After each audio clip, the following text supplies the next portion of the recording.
अद्य बुधवासरः अथवा सौम्यवासरः ज्येष्ठ कृष्ण षष्ठी दिनांक 29 मे 2024 पातंजल युगसूत्र तत्र शब्दार्थ ज्ञान विकल्पे संकीर्णा सविकल्प से वितर्का समापत्ति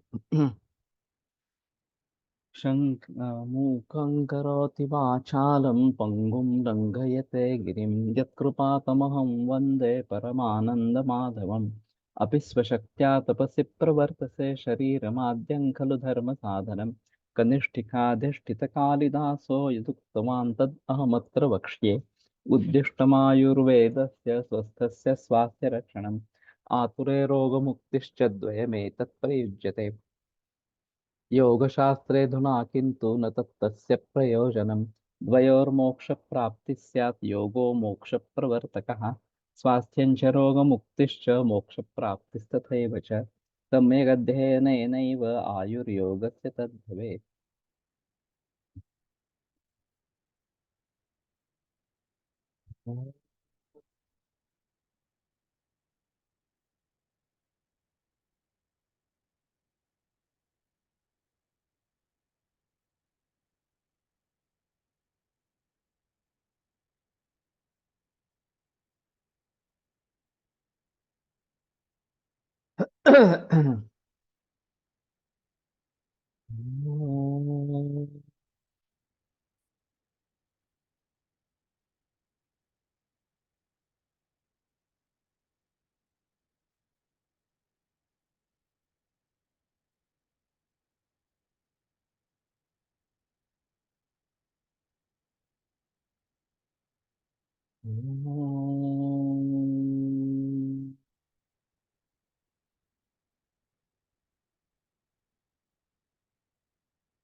ओम शांति शांति शांति।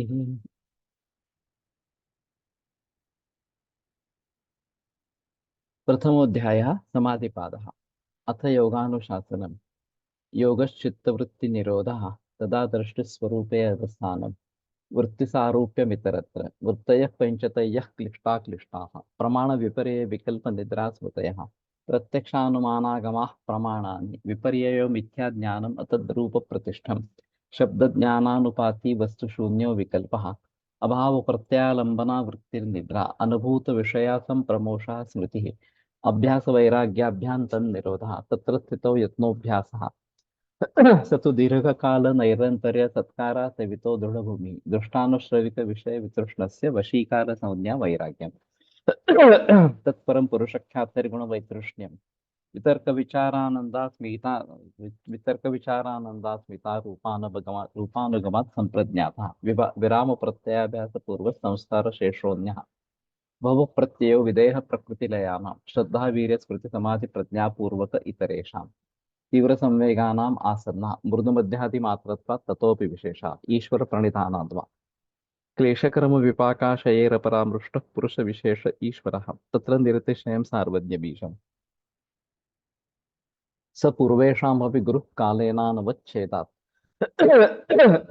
तस्य वाचकः प्रणवः तज्जपस्तदर्थभावनम् ततः प्रत्यक्चेतनाधिगमोऽप्यन्तरायाभावश्च व्याधिस्थान संशय प्रमादालस्या विरति भ्रांति दर्शना लब्धमुविकत्वानवस्थितत्वानि चित्तविक्षेपास्ते अंतरायाः दुःखदौर्मनस्य अंगमेजयत्व श्वास प्रश्वासा विक्षेप सह भुवः तत्प्रतिषेधार्थम एकतत्वाभ्यासा मैत्री करुणा मुदितोपेक्षाणां सुख दुःख पुण्य विषयाणां भावनातश्चित्त प्रसादनम्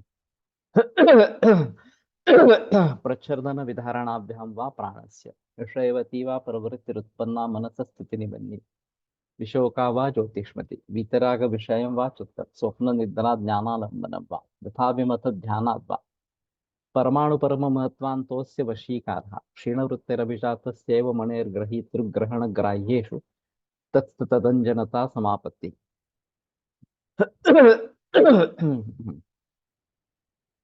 तत्र शब्दार्थ ज्ञान विकल्पैः संकीर्णा सवितर्का समापत्तिः स्मृतिपरिशुद्धौ सर्वशून्यवार्थमात्र निर्भासा निर्वितर्का एतयैव सविचारा निर्विचारा च सूक्ष्मविषया व्याख्याता सूक्ष्मविषयत्वं चालिङ्गपर्यवसानं ता एव च सस्ता एव सबीजस्समाधिः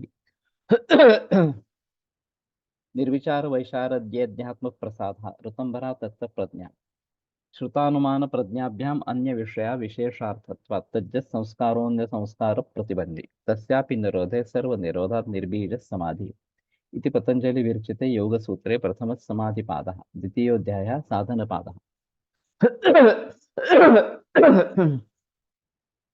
तपस्वाध्यायेश्वर प्रणिधानानि क्रियायोगः समाधिभावनार्थः क्लेशतनुकरणार्थश्च अविद्यास्मिता रागद्वेषाभिनिवेशाः क्लेशाः अविद्याक्षेत्रमुत्तरेषां प्रसुप्ततनुविच्छिन्नोदराणाम् अनित्याशुच दुःखानात्मसु नित्यशुचि सुखात्मख्यातिरविद्या दृग्दर्शनशक्त्योरेकात्मतेवास्मिता सुखानुशयी रागः दुःखानुशयी द्वेषः स्वरसवाहि विदुषोऽपि तथा रूढोऽभिनिवेशः तिप्रतिप्रसव हेयाः सूक्ष्माः ध्यानहेयास्तद्वृत्तयः क्लेशमूलः कर्माशयो दृष्टादृष्टजन्म वेदनीयः सति मूले तद्विपाको जात्यायुर्भोगाः तेल्लाद प्रतापफलः पुण्यापुण्यहेतुत्वात् परिणामपाप संस्कार दुःखैर्गुणवृत्तिविरोधाच्च दुःखमेव सर्वं विवेकिनः हेयं दुःखमनागतं द्रष्टुदृश्य संयोगो हेय हेतुः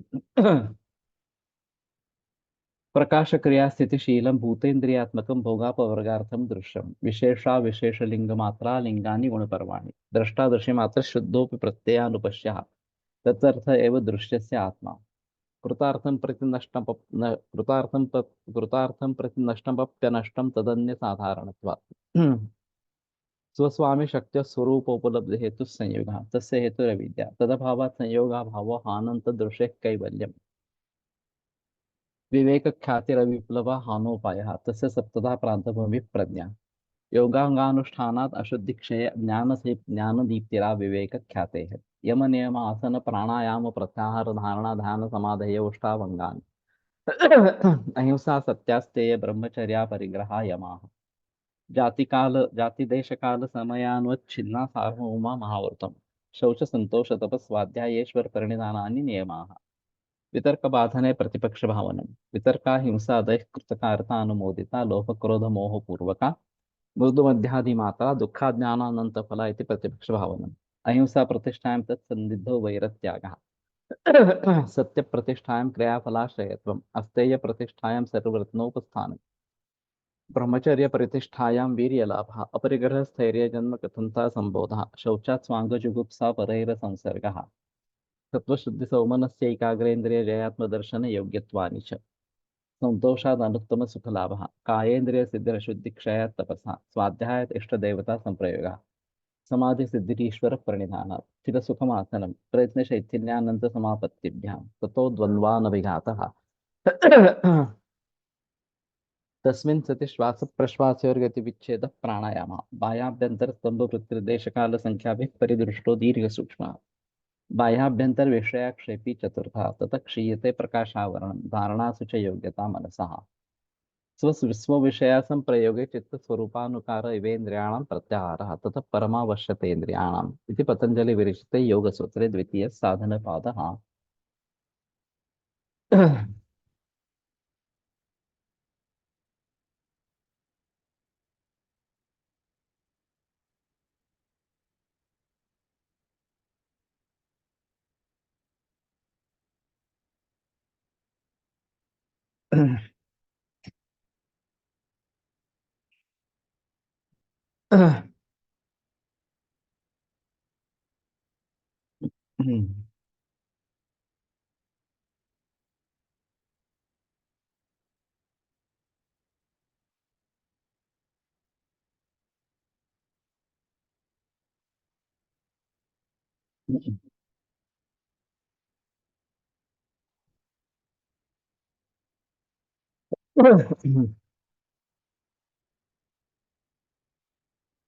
तो इसमें बात यह है शब्दार्थ ज्ञान विकल्प संकीर्ण सविता का समापत्ति है। ये जो बात कही गई है उसी के बारे में फिर से एक बार बहस करेंगे और फिर आगे बढ़ेंगे। ये काफी थोड़ा मुश्किल मामला है। तो वास्तव में जब हमें ज्ञान होता है तो क्या प्रक्रिया होती है? समझो कि ये गाय है, ये भैंस भैंस है, ये पेन है, ये टेबल है, ये किताब है। इस प्रकार का जब मुझे ज्ञान हो जाता है तो मम्मट के अनुसार इसमें तीन विकल्प या अ, तीन चीजों को हमें ध्यान में रखना है। एक, जिसका ज्ञान हुआ है वो वस्तु, ये एक बात। उसका जो वाचक शब्द है वो एक बात। और जो ज्ञाता है, जिसको ये ज्ञान हुआ है, ये एक बात। इस प्रकार अब इन तीन विकल्पों से युक्त होने के कारण उसको सविकल्प का इस प्रकार का कहते हैं।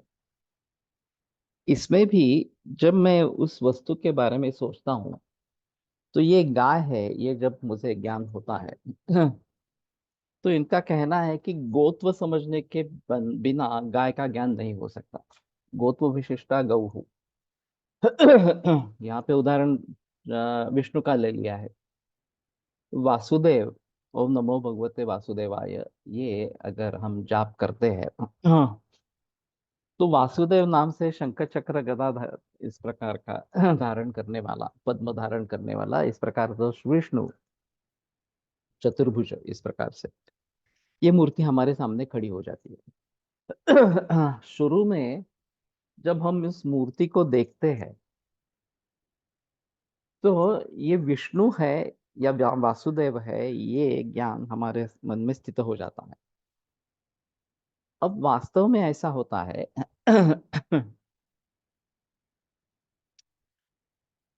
कि जिसको हम विष्णु या वासुदेव इस प्रकार से कहेंगे, वो ज्ञान हुआ ऐसा हम कैसे समझते हैं? या ये गाय है, ये गाय ज्ञान हमें हो गया, या ऐसा हम कैसे समझते हैं? तो इनका कहना है कि उसका जो सामान्य उसमें जो रहता है गोत्व, अश्वत्व वगैरह इस प्रकार से, या यहाँ पे विष्णुत्व वासुदेवत्व इस प्रकार का जो सामान्य इन सभी मूर्तियों में, चित्रों में इस प्रकार का जो होगा, उसका ज्ञान होने के बगैर हमें गो, अश्व या विष्णु या इस प्रकार का ज्ञान नहीं हो सकता।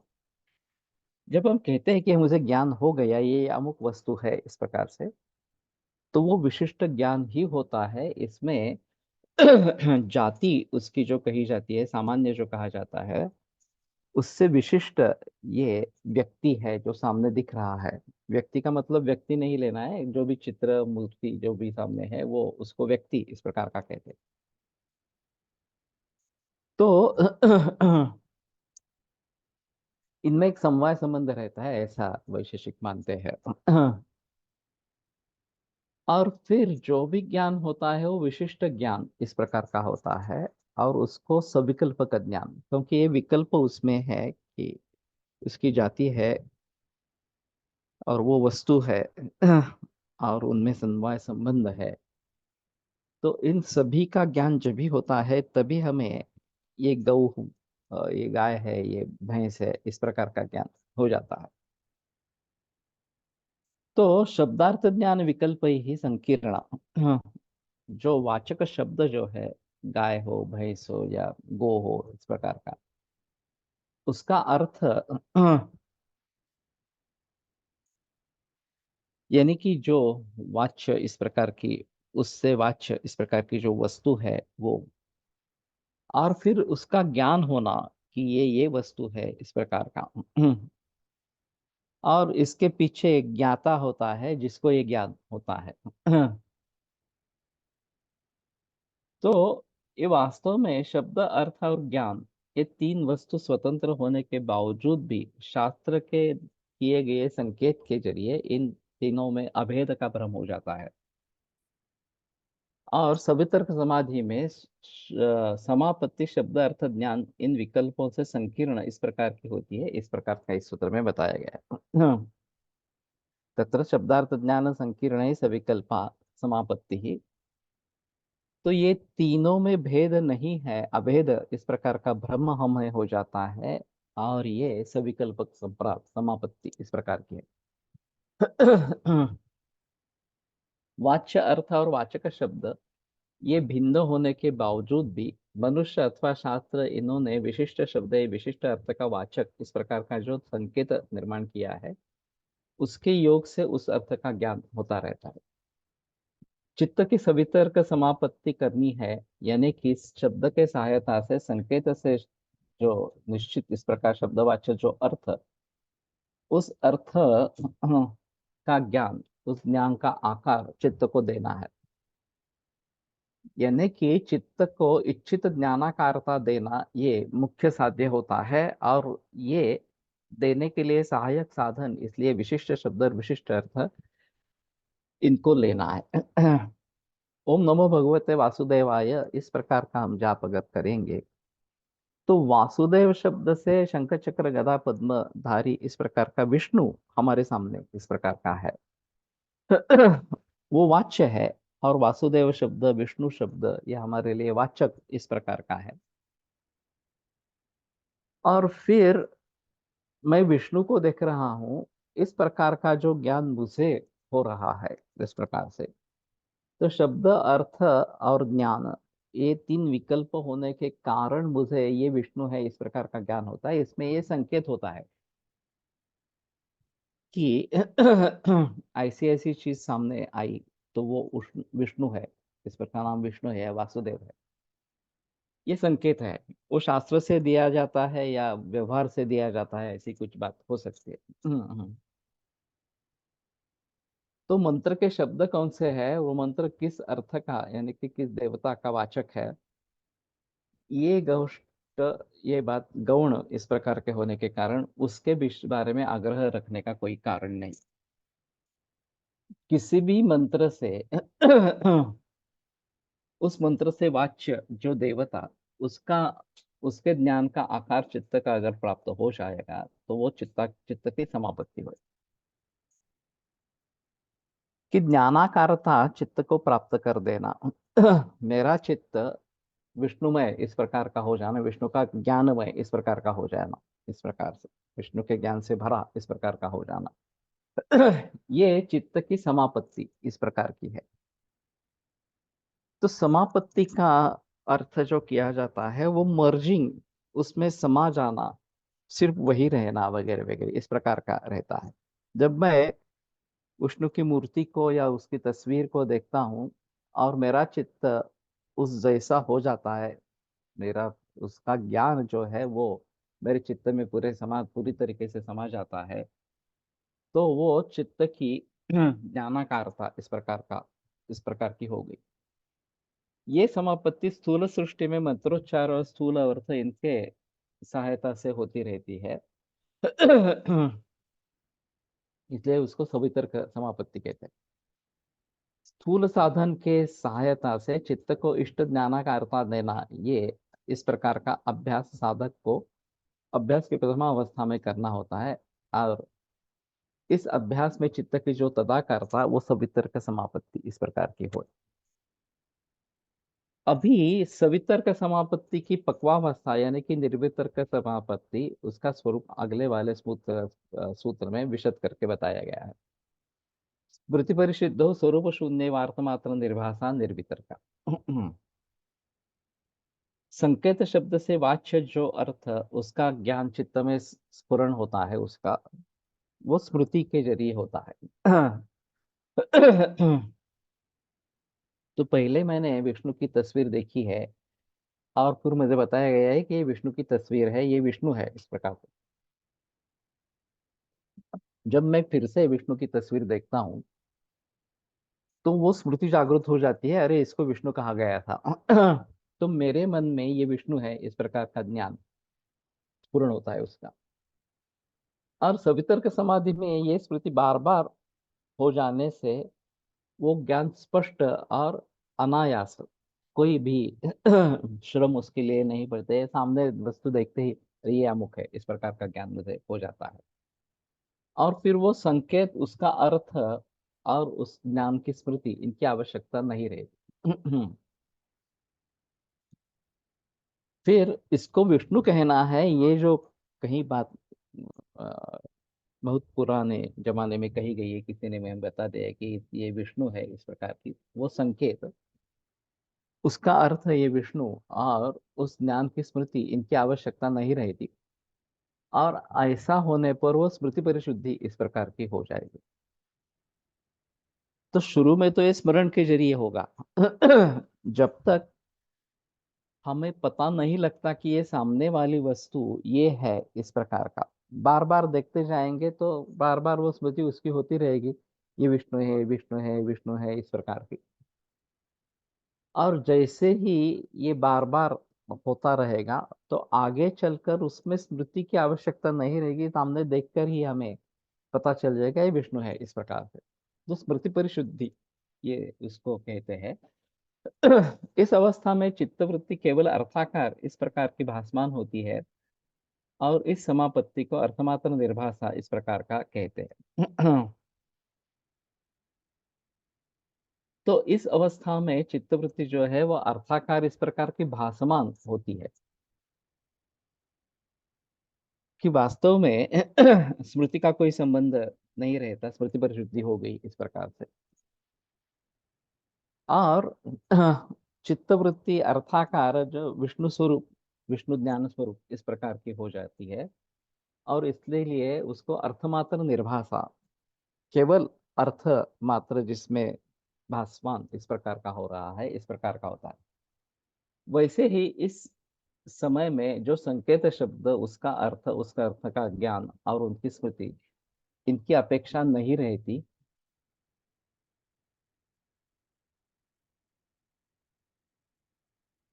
और धाता और ध्यान इनका अनुसंधान दूर होकर केवल वृत्ति केवल ध्येयाकार इस प्रकार की रहती है। उसके इसके लिए इस समापत्ति का स्वरूप शून्य, जैसे कि स्वरूप शून्य इस प्रकार का भी कह सकते हैं। तो पहली जो सवितर्क समापत्ति है, समय समाधि है, संप्रज्ञात समाधि की अवस्था में, उसमें शुरू में तो हमें आलंबन सामने रखना है, मूर्ति है, चित्र है, इस प्रकार से, और बार बार उसके ऊपर चित्त स्थिर करने से ये विष्णु की मूर्ति है, या शंकर की है, या गणेश की है, वगैरह वगैरह, ये हमारे मन में बैठ जाता है। अब उस स्मृति की आवश्यकता नहीं रहती, कि मूर्ति देखते ही हमें पता चल जाता है, हमारे चित्त तदाकार इस प्रकार का हो जाता है, उसके ज्ञान का आकार वो ग्रहण कर लेता है। और फिर ध्याता और ध्यान इनका अनुसंधान न होते हुए केवल ध्येयाकार इस प्रकार की वृत्ति हो जाती है। और इस समापत्ति का स्वरूप शून्य इव, जैसे कि स्वरूप शून्य इस प्रकार की है, क्योंकि उसमें वो आलम्बन सामने है ही नहीं। उसका जो स्वरूप वो नहीं है, जैसे कि नहीं है, इस प्रकार के। इस प्रकार से स्मृति स्पर्शुद्धि होने पर जैसे कि स्वरूप शून्य और अर्थमात्र निर्भास इस प्रकार की अवस्था प्राप्त होने पर वो समापत्ति निर्वितरिका समापत्ति इस प्रकार की हो। तो सवितर्क में ज्ञाता ज्ञेय ज्ञान और ज्ञान के बारे में भी विशिष्ट ज्ञान, ये जो प्रक्रिया ममट ने बताई है, क्योंकि उसके बगैर ज्ञान हो ही नहीं पाएगा। तो ये जो इस प्रकार की समापत्ति निर्माण होती है, बाद में सविचार अवस्था में अगर चले जाते हैं, तो आलंबन की आवश्यकता नहीं रहती, मन में केवल विचार उत्पन्न होने से ही ये बात हो जाती है। हमें वो चीज हमारे सामने दिखाई देती है, और फिर वृत्ति तदाकार उसके ज्ञानाकार इस प्रकार की जब हो जाती है इस प्रकार से, तो ये स्मृति की आवश्यकता उस समय में नहीं रहती। स्मृति परिशुद्धि ये जो बात कही गई है, ये उस स्मृति की आवश्यकता नहीं रहती, अपने आप चित्त तदाकार होने लगता है, और स्वरूप शून्य, वहाँ ज्ञान का स्वरूप कुछ है ही नहीं, वास्तव में वस्तु भी नहीं है, उसका स्मरण भी नहीं है इस प्रकार से, और केवल अर्थमात्र निर्भाषा इस प्रकार की वो हो जाती है।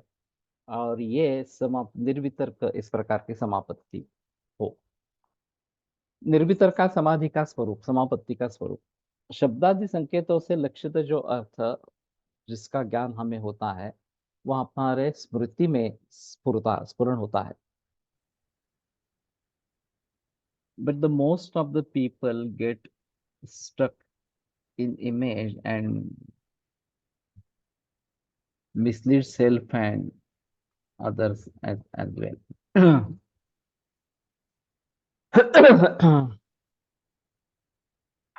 वो मिसलीड करते हैं नहीं करते हैं, एक अलग बात इस प्रकार की रहेगी।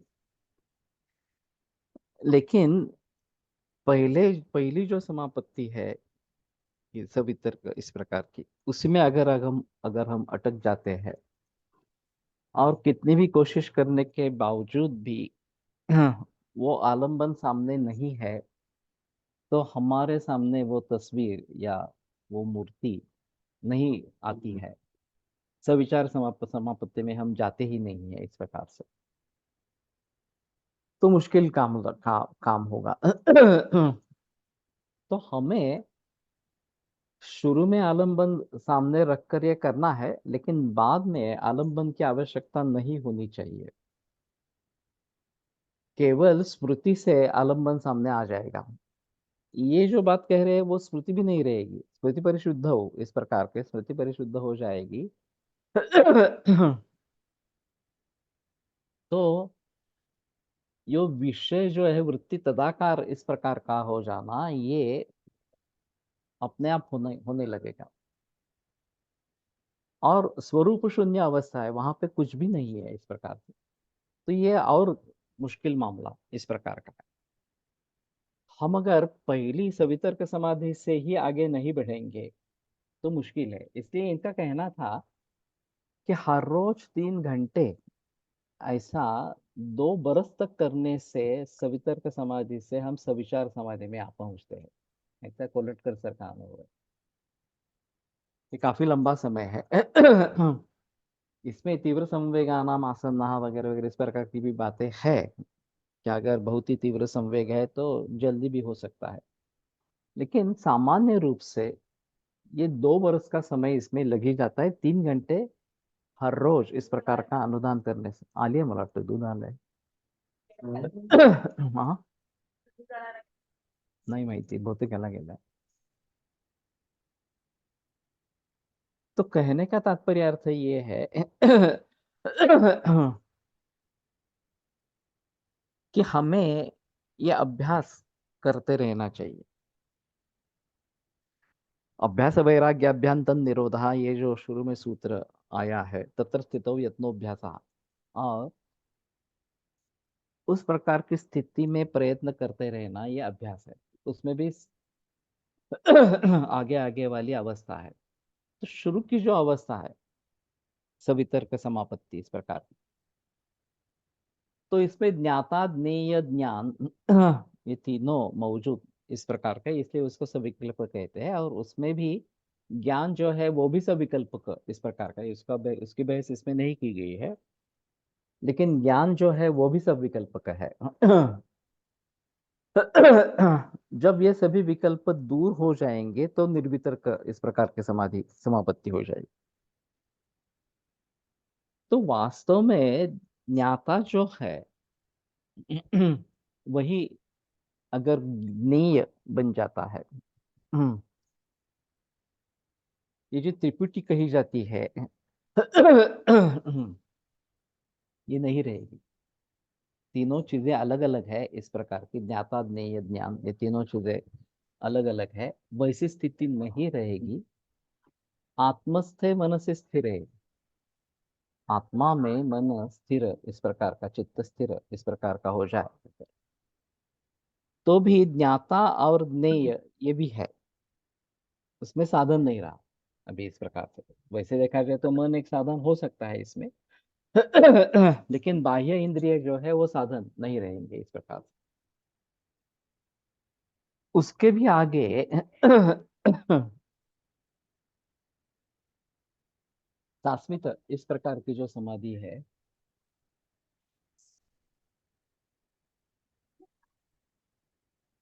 का है।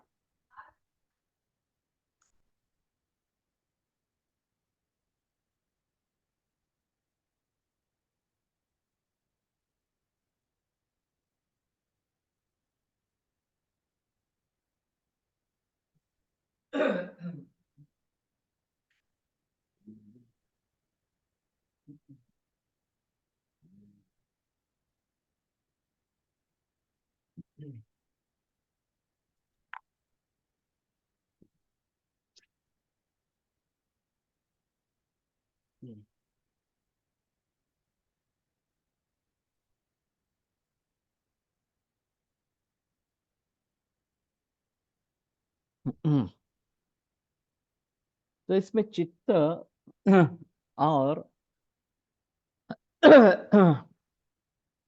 आत्मा इतना ही रहेगा।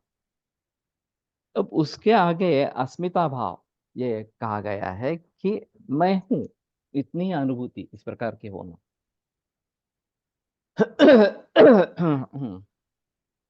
तो उसका ज्ञान, उसका आनंद, ये बातें भी नहीं रहेगी इस प्रकार से। और वास्तव में तदा दृष्टु स्वरूपे अवस्थानम, दृष्टा अपने अवस्था में स्थित हो जाता है, स्वरूप में स्थित हो जाता है, ये बात कही गई है। तो ज्ञान वगैरह होने की कोई संभावना ही नहीं है। वो खुद में स्थित इस प्रकार का हो जाएगा, तो ना ही स्मृति की आवश्यकता है, ना भी किसी अन्य चीज की आवश्यकता है।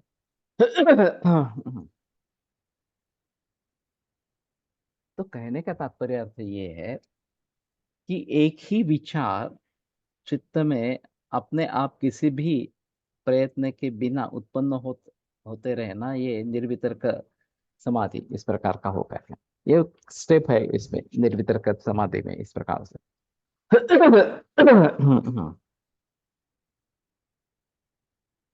स्मृति परिशुद्ध हो, यानी कि स्मृति भी नहीं रही उसकी, उसकी भी आवश्यकता नहीं रही इस प्रकार से। और चित्त तदाकार इस प्रकार का होने लगा। और वास्तव में वहां स्वरूप है ही नहीं कुछ इस प्रकार, स्वरूप शून्य इव इस प्रकार, जैसे कि कुछ है ही नहीं, स्वरूप है ही नहीं, इस प्रकार की अवस्था होने लगेगी। तो हम निर्वितर्क समाधि में जा रहे हैं, इसका मतलब होगा।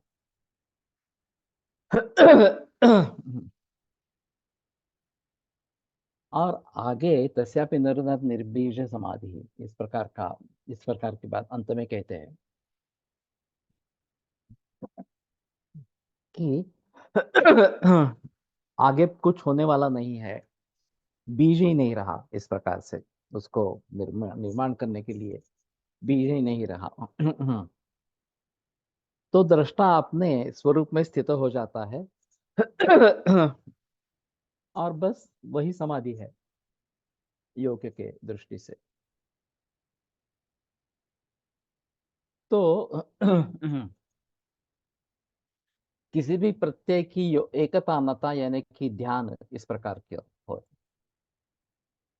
सवितर्क समापत्ति में पिछले सूत्रों में जैसे बताया उस प्रकार शब्दादि स्थूल साधनों के सहायता से चित्त को इष्ट ज्ञानाकार देना होता है और उसका अभ्यास होता रहता है।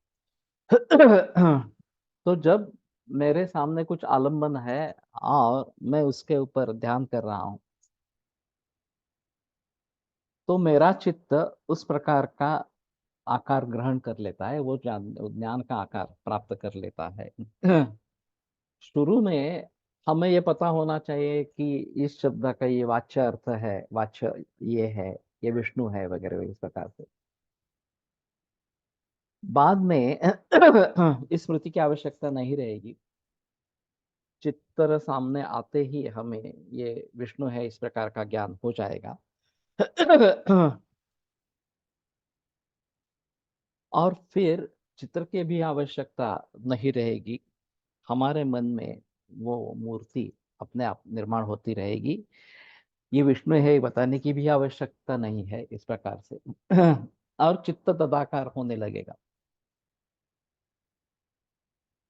अब उसका स्वरूप जो एक मूर्ति या तस्वीर के रूप में था, वो स्वरूप है नहीं कुछ इस प्रकार।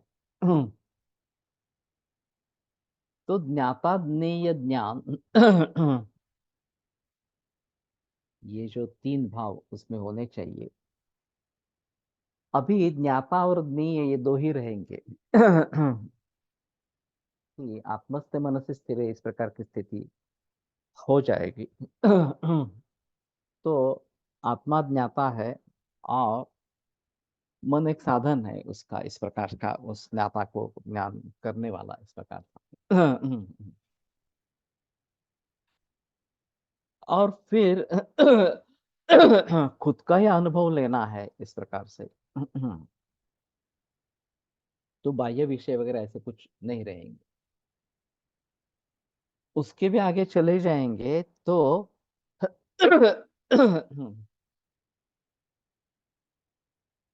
केवल मैं हूं, ज्ञान की भी आवश्यकता इस प्रकार की नहीं रहेगी। सिर्फ मैं, इतनी ही संवेदना इस प्रकार की रहेगी। और ये संप्रज्ञात समाधि की अंतिम अवस्था इस प्रकार के, अस्मिता इस प्रकार के।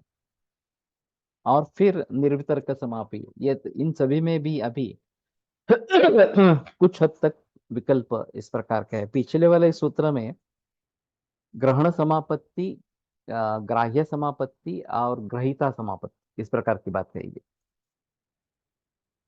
तो ग्राह्य समापत्ति का लय पहले हो जाता है, जिसका ग्रहण करना है वो सामने रहता ही नहीं। लेकिन फिर भी ग्रहण समापत्ति और ग्रहिता समापत्ति ये रहते हैं। तो जिसका ग्रहण होने वाला है वो आत्म तत्व या खुद इस प्रकार का ब्रह्म तत्व इस प्रकार का, और जो ग्रहण करने वाला है ग्रहिता, ये दोनों रह गए। आगे चलकर ये ग्रहण समापत्ति इस प्रकार की रहेगी। ग्राह्य समापत्ति पहले चले जाएगी, फिर ग्रहण समापत्ति रहेगी। और ये ग्रहण भी नहीं रहेगा, केवल ग्रहिता जो है वो रहेगा, जो अस्मिता भाव मैं हूं, ये बस, बाकी कुछ नहीं है इस प्रकार से। किसी विज्ञान का वगैरह कुछ भी इस प्रकार का संबंध नहीं है। तो मैं हूं, इसको भी ज्ञान कहेंगे या नहीं कहेंगे, ये भी अलग बात रहेगी। अगर ग्रहण समापत्ति नहीं है तो ये ज्ञान नहीं रहा, मेरा अस्तित्व बस, इतना ही, बाकी कुछ नहीं। तो धीरे धीरे हमें उसकी तरफ मुड़ना है। और फिर ये जो विकल्प है कि मैं हूँ, ये मेरे इंद्रिय है, इनके जरिए ज्ञान हो रहा है, ये ग्राह्य वस्तु है वगैरह वगैरह, ये सभी जो भाव है, विकल्प है, वो छूटते जाएंगे। एक एक करके दूर होते जाएंगे। और केवल मैं रहूंगा, इस प्रकार की स्थिति रहेगी इस प्रकार। तो इस अभ्यास में प्रथमावस्था में धाता, ध्यान, ध्येय, इन तीनों का अनुसंधान होता है। लेकिन ये अभ्यास पाद एक में 14वें सूत्र में बताया गया, दीर्घकालीन, निरंतर और सत्कार से भी तो इस प्रकार का हो गया है तो दृढ़ को प्राप्त हो जाता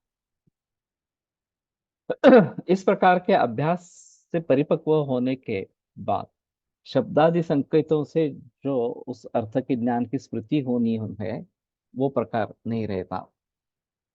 तो सहजता से वृत्ति अर्थाकार हो जाती है। इस प्रकार वृत्ति अर्थाकार होना, इसके स्मृति की यत्किंचित भी अपेक्षा नहीं होना, तो वृत्ति अर्थाकार होते समय जो सामग्री उसमें चाहिए, इसमें से स्मृति, ये जो घटक है उसका विलय हो जाता है। स्मृति का इस प्रकार का परविलय अथवा अपगम होना, इसी को प्रस्मृति परिशुद्धि इस प्रकार के प्रकृति के सूत्र में कहा गया। तो शुरू में तो हमें स्मृति चाहिए। ठीक है, विष्णु की मूर्ति है, शंकर की है, गणेश की है वगैरह वगैरह, जो हमें किसी ने हमें बताना है कि हाँ, बालक होता है उसको कहते हैं हाँ, ये शंकर की मूर्ति है, ये विष्णु की मूर्ति है, इस प्रकार से वो स्मृति उसके मन में रह जाती है। जब वो फिर से उस प्रकार की मूर्ति या चित्र देखता है तो उसको वो स्मृति जागृत हो जाती है। और उसको स्मरण होता है कि ये विष्णु है, ये शंकर है, इस प्रकार। अगर उसके ऊपर ध्यान केंद्रित करने की कोशिश करेंगे तो धीरे धीरे उस मूर्ति या चित्र के बारे में केवल सोच होने से भी ये सविचार संप्रज्ञात समाधि शुरू हो जाता है। आलंबन की ग्राह्य जो है आवश्यकता नहीं रहती। उसके स्मृति की भी आवश्यकता नहीं रहती आगे चलकर, इस प्रकार से। और जैसे ये ग्रहिता ग्रहण ग्राह्य ये समापत्ति, एक ग्राह्य समापत्ति तो पहले चली गई, फिर ग्रहण समापत्ति भी चली गई, और फिर ग्रहिता इतना ही रह गया, इस प्रकार से। तो स्वरूप शून्य स्मृति परिशुद्धि हो गई, स्मृति की कोई आवश्यकता इस प्रकार की नहीं है। और स्वरूप शून्य, जैसे कि स्वरूप शून्य इस प्रकार का हो गया वास्तव में। तदा दृष्टु स्वरूपे अवस्थानम, दृष्टा अपने रूप में अवस्थित हो जाता है तो उसका स्वरूप है कुछ इस प्रकार का। यहाँ हमें ऐसा लगता है कि देखिए कि स्वरूप है ही नहीं, स्वरूप शून्य अर्थमात्र निर्भाषा, कि स्वरूप शून्य जैसी हो गई है। और केवल उसका अर्थ जो है वो उसमें प्रतीत हो रहा है, इस प्रकार से, इस प्रकार का बताया गया है। स्मृति का इस प्रकार का प्रलय प्रविलय या अपगम होना, इसी को स्मृति परिशुद्धि इस प्रकार से प्राकृत सूत्र में कहा गया है। उस प्रकार में ध्याता ध्यान इनका अनुसंधान भी नहीं होता है, उस समापत्ति का स्वरूप शून्य इव, जैसे कि स्वरूप शून्य जैसी है, इस प्रकार के। एवं च स्मृति परिशुद्धि होने पर स्वरूप शून्य एवं अर्थमात्र निर्भाषा, इस प्रकार की जो समापत्ति, वो निर्वितर का समापत्ति है। इस विवेचन से ये ध्यान में आएगा कि सवितर्क समाधि की ध्यानावस्था, यानी कि सवितर्क समाधि की पूर्वावस्था इस प्रकार की है। तदैव अर्थमात्र निर्भासम स्वरूप शून्यम एवं समाधि, समाधि का पाद 3 सूत्र 3 में जो लक्षण बताया गया है वो निर्वितर्क समापत्ति प्रकृत सूत्र से बिल्कुल पूर्णता से मेलजोल उसका हो जाता है। और ये समाधि अवस्था होकर वो सवितर्क समाधि की पक्वावस्था इस प्रकार की। तदेव अर्थमात्र निर्भासम स्वरूप शून्यमेव समाधि, ये तीसरे पाद में ये सूत्र आया है इस प्रकार से। Is it possible to achieve this situation without any image god by just following concentration technique? Definitely. उसमें कोई संदेह की बात नहीं है। केवल अरे मैं 1 बरस कर रहा हूं कुछ नहीं हो रहा है, इस प्रकार से अगर आपका विश्वास उड़ गया तो कुछ नहीं होगा। आपको विश्वास रखना है कि ये होने वाला है, ये अवस्थाएं बताई गई है। और जब तक ये अवस्था प्राप्त नहीं होती तब तक मुझे पहले अवस्था में कंसंट्रेशन करते रहना है, तो ये बात होगी, उसमें संदेह की बात नहीं है। सिर्फ इसको कितना समय लगेगा ये कोई भी नहीं बता सकता, हर व्यक्ति के लिए ये अलग अलग इस प्रकार का रहेगा। और अंतिमतः तदा दृष्टु स्वरूपे अवस्थानम, ये जो स्थिति प्राप्त हमें करनी है, उस स्थिति को प्राप्त करने के लिए ये बाकी सब जो अवडंबर है उसके प्राप्ति के लिए उन सभी को छोड़ देना है। वास्तविक में हम जब ब्रह्म स्वरूप हो जाएंगे, उसमें मर्ज हो जाएंगे, समापत्ति हो जाएगी, तो ज्ञान ये इंद्रिय वगैरह कुछ भी नहीं रहेगा, कोई संबंध नहीं है उसका। मैं अपनी अवस्था में स्थित हो जाऊंगा। तो बाकी कुछ करने की आवश्यकता इस प्रकार की नहीं रहेगी। तो ये इन सीढ़ियों से, इनके द्वारा हमें वहां तक पहुंचना है। लेकिन वहां पहुंचते पहुंचते ये सभी जो बाकी जो चीजें हैं वो निकाल देनी है, उनकी आवश्यकता नहीं रहेगी। और मैं ब्रह्मभूत हो जाऊंगा, उसी में स्थित इस प्रकार का हो जाऊंगा। आसान नहीं है। ये बात स्पष्ट है। ये पूरा मराठी में है, फिर भी मुश्किल मामला है उसको समझना, और उसको भी मुश्किल मामला है उसको प्रैक्टिस में लाना। सतु दीर्घ काल नैरंतर्य सत्कारा से भी तो दृढ़ भूमि, ये जो सूत्र कहा गया है, दीर्घ काल निरंतर कोई भी उसमें व्यवधान नहीं होना है, सतत से करने वाला, और सत्कारा से भी कहा।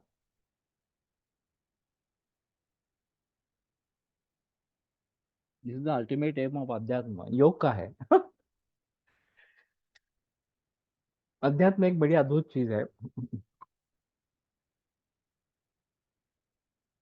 पहावे आपणा से आपण याचे नाम आत्मज्ञान, ये रामदास ने कहा। तो खुद को देखना है। आपणाचे आपण पहावे। अब आपण कौन है, और देखना कैसे है।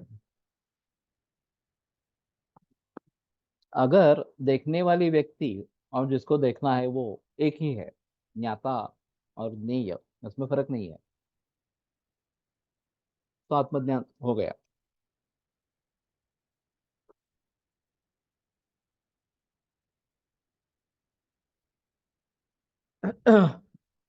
तो विभिन्न विभिन्न तरीकों से ये बताने की कोशिश की गई है, ये योग का तरीका है। वेदांत में अलग तरीका इस प्रकार का है, जीवो ब्रह्म नापला, जीव ब्रह्म ही है, बाकी कुछ नहीं है, इस प्रकार की अनुभूति होना, ये वहां पे आवश्यक इस प्रकार का रहेगा। और ये जो जब विश्व हमें दिख रहा है, जो केवल माया का परिपाक इस प्रकार का है, तो एक बार ये आवरण दूर हो जाएगा माया का। तो हम ब्रह्म स्वरूप हो जाएंगे इस प्रकार से।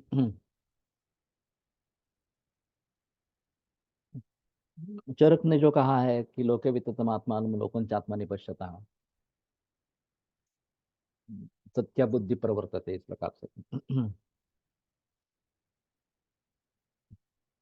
अंतिम उद्देश्य सभी का एक ही है, लेकिन पहुंचने के मार्ग अलग अलग इस प्रकार का है। मुझे कौन सा मार्ग अच्छा लगता है, ये मुझे डिसाइड करना है। वैसे भक्ति मार्ग सबसे आसान माना जाता है। और फिर नामस्मरण करते रहना, गोंदवलेकर महाराज वगैरह बाकी सभी लोगों ने जो कहा है, नामस्मरण करते रहो इस प्रकार से, और कुछ करने की जरूरत इस प्रकार की नहीं है। वो सबसे आसान तरीका इस प्रकार का है। मैं उस अवस्था में अपने आप पहुंच जाऊंगा, ऐसी स्थिति रहेगी। फिर भी अगर ज्ञान मार्ग से चलना है, तो ये उपाय है कि इस मार्ग से हम इस तरह वहां तक चल सकते हैं इस प्रकार से। तो ये सवितर्क समाधि की पक्वावस्था इस प्रकार की है।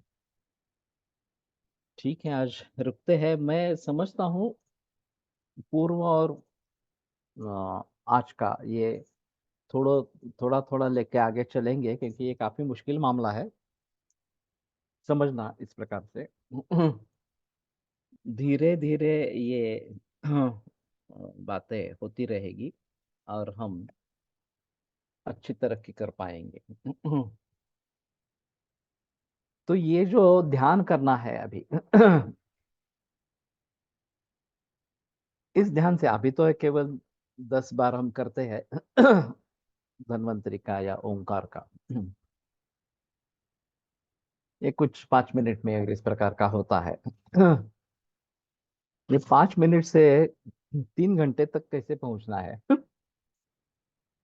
और निरंतर 2-2 बरस तक करके कैसे करते रहना है, ये हर पर निर्भर इस प्रकार का है। शुरुआत तो कम से कम करते हैं तो आगे तरक्की होगी। ओम धन धन्वन्तरये नमः। ओम धन धन्वन्तरये नमः। ओम धन धन्वन्तरये नमः। ओम धन धन्वन्तरये नमः। ओम धन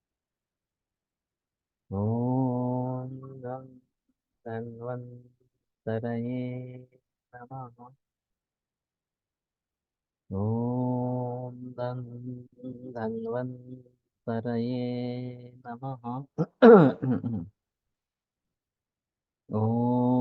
धन धन्वन्तरये नमः। ओम धन धन्वन्तरये नमः। ओम धन धन्वन्तरये नमः। ओम धन धन्वन्तरये नमः। ओम धन धन्वन्तरये नमः।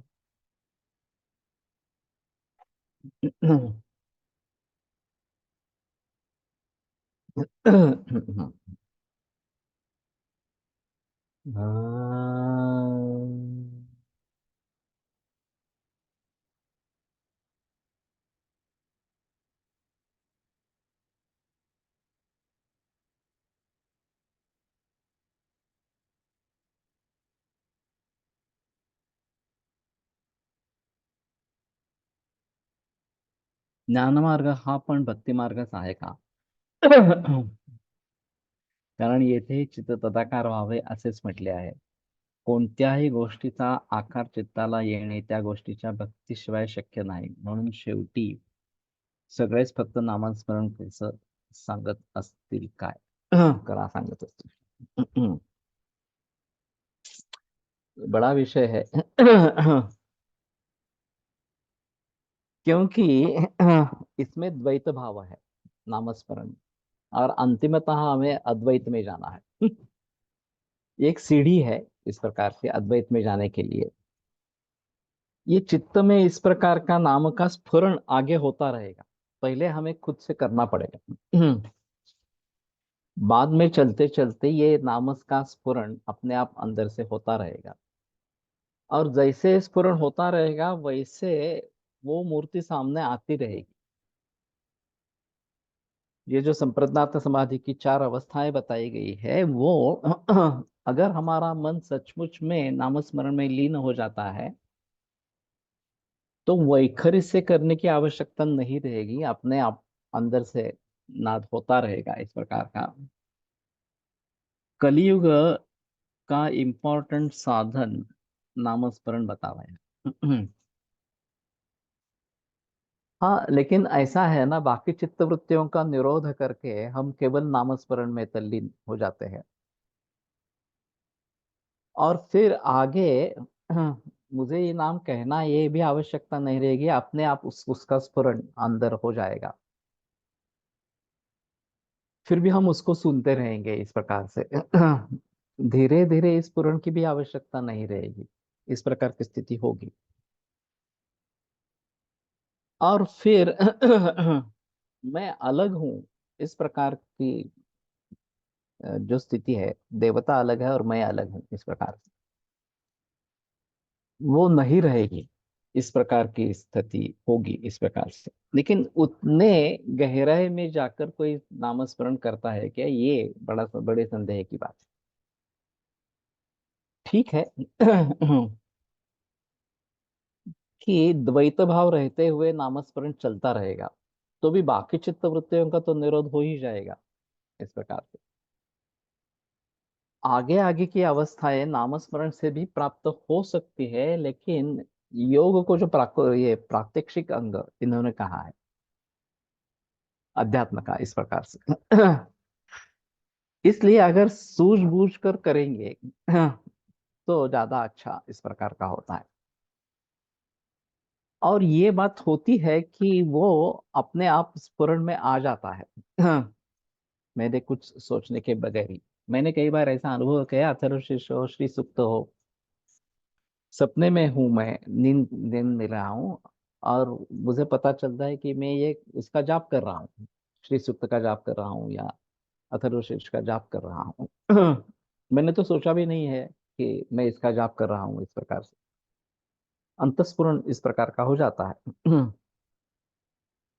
तो उस नाम लेने की उतनी आदत पड़ जाए कि बस वो अपने आप उसका उदय होता रहेगा। ये भी बात हो सकती है इस प्रकार से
समजून उमजून करणे यानी कि ज्ञान मार्ग यानी कि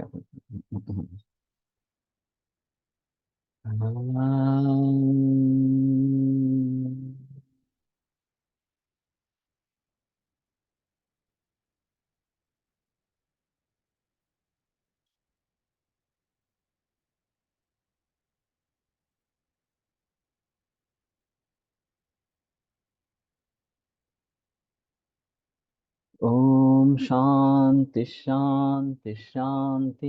विरम्यते व्याख्यानमापारः। श्वः पुनरपि मिलिष्यामः।